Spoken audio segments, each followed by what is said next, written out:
Hello மக்களே, welcome to சமையல் திலகம் லைஃப் vlogs. இன்னைக்கு நம்ம சூப்பரான ஒரு ப்ரான் தொக்கு எப்படி செய்யறது பார்க்கலாமா? வாங்க.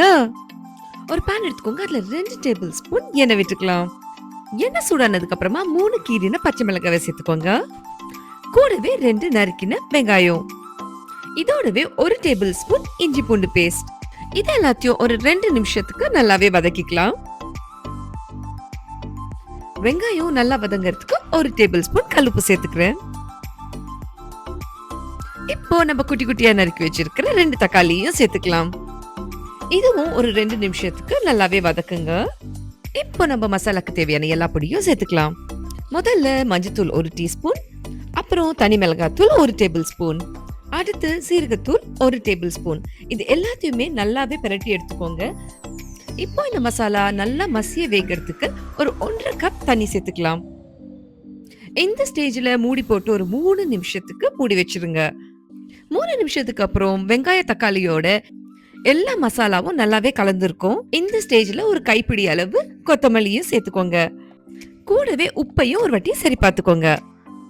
இப்ப நம்ம ஃபைனல் ஸ்டெப்புக்கு வந்துட்டோம். நம்ம கிட்ட இருக்கிற ப்ரான்ஸை இப்ப நம்ம ஆட் பண்ணிக்கலாம். நான் இன்னைக்கு மீடியம் சைஸ் ப்ரான்ஸ் தான் எடுத்திருக்கேன். அது வேகிறதுக்கு ஒரு 5ல இருந்து 8 நிமிஷத்துக்குள்ள ஆகும். ஸ்டவ்வை ஒரு மீடியம் ஃப்ளேம்ல வச்சுட்டு ஒரு லிட் போட்டு மூடி வச்சிருங்க. நீங்க வேணும்னா நடுவுல லிட் திறந்து 1 நிமிஷம் கிளறியும் விட்டு மூடி வச்சிருங்க. இந்த ஸ்டேஜ்ல இறக்குனீங்கன்னா அது கிரேவி ஸ்டேஜ்ல இருக்கும். சப்பாத்தி கூட ரொம்பவே சூப்பரா இருக்கும். இறக்கிறதுக்கு முன்னாடி கொஞ்சமா கொத்தமல்லி தழை, கூடவே 1 டீஸ்பூன் கரம் மசாலா இதை சேர்த்து நல்ல ஒரு பிரட்டிடுங்க. இன்னும் கொஞ்சம் கிக்கு வேணும்னு நினைக்கிறவங்க 1 டீஸ்பூன் மிளகுத்தூள் அதையும் சேர்த்தா இன்னும் கொஞ்சம் காரசாரமா இருக்கும். ரொம்ப காரம் வேணாப்பா அப்படின்னு நினைக்கிறவங்க இந்த ஸ்டெப்பை ஸ்கிப் பண்ணிடலாம். லாஸ்டா ஒரு 1 நிமிஷம் சூப்பரா ஒரு பிரட்டி இறக்கிட்டா அவ்வளவுதான், நம்ம ப்ரான் தொக்கு ரெடி.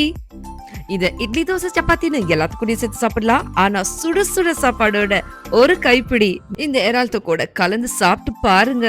பா, சூப்பரா இருக்கும். இன்னொரு ஆப்ஷன் சொல்லட்டா? ப்ரான்ஸ் எல்லாம் எடுத்ததுக்கு அப்புறமா கடாயில ஒரே ஒரு கைப்பிடி சாப்பாடு போட்டு ஒரு பெரட்டி அந்த கடாய் சாப்பாடு சாப்பிட்டு பாருங்க. பா, அடி தூள் தான் போங்க.